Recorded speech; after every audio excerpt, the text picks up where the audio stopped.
Olunaku olwaleero nalwo lwakedde ng'olunaku olulala. Emikutu gya social media gyonna gyakedde gisaanikidde amawulire ga Dr. Kizza Besigye nga kujjudde obubaka obumwagaliza amazaalibwa ge, ng'amazaalibwa ge gano ga mulundi gwa 67.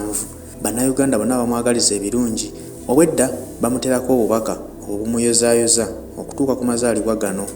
Dr. Besigye tumumanyi nga munnabyabufuzi, tumumanyi nga munnamagye, ate dokita omutendeke.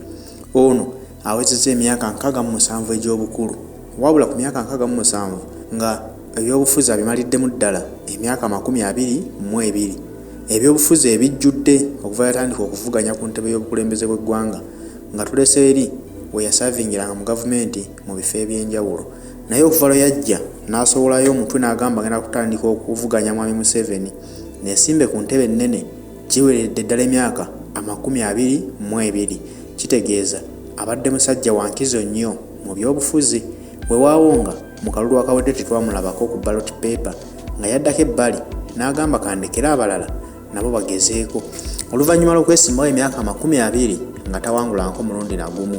Weewaawo nti olumu bagamba yawangulanga ne bamukwatamu akalulu ke oba ne batamulangirira, naye giweredde ddala myaka 20 ng'avuganya Mwami Museveni naye nga tawangula.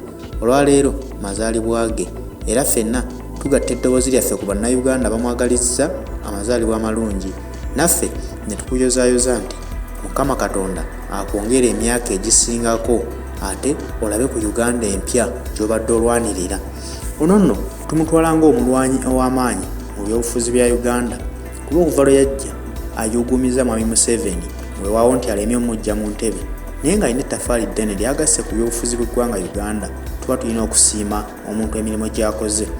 Gye buvuddeko twalabako press conference gye yakola wali ku maka ge ku kitebe kye eky'Ekatonga ng'agamba nti awezezza emyaka 67, asigaza emyaka 3 gyokka anyuke ebyobufuzi. Kitegeeza nti wasibira emyaka 7 taddamu kupatisipatinga mu byabufuzi byonna, naye yagamba nti Mwami Museveni amwerinde egyo emyaka 3 gyokka gyabulayo okutuuka ku myaka 7. Mwami Museveni ajja giwuliramu, kubanga ye ng'alaga nti mwetegefu okuvuganya Mwami Museveni, si mu kuvuganya mu kalulu, wabula okuwakanyanga enkola ze n'okusaawa embeera yonna emulemesa okusigala nga ye pulezidenti wa Uganda. Kuba yalumiriza agamba nti si ye pulezidenti omulonde. Bannayuganda baasalawo ne balonda pulezidenti Bogo bawulira gwe baagala batwale mu maaso. Weewaawo nga ono yeerayiza era n'alemera ku ntebe y'eggwanga. Besigye ne yeewera nti nno agenda kukola ekisoboka kyonna mu myaka 3 gyokka gyabulayo okusiba emyaka 7, nti anaagenda okuwummula ebyobufuzi nga Mwami Museveni amulese ettale. Naffe nga bannayuganda ekyo kye tulindirira, kuba ffenna mmanyi buli omu kye yeesunga okulabako nga Uganda efugibwa ku mukulembeze omulala atali Museveni, ate atali mu famire ya Museveni.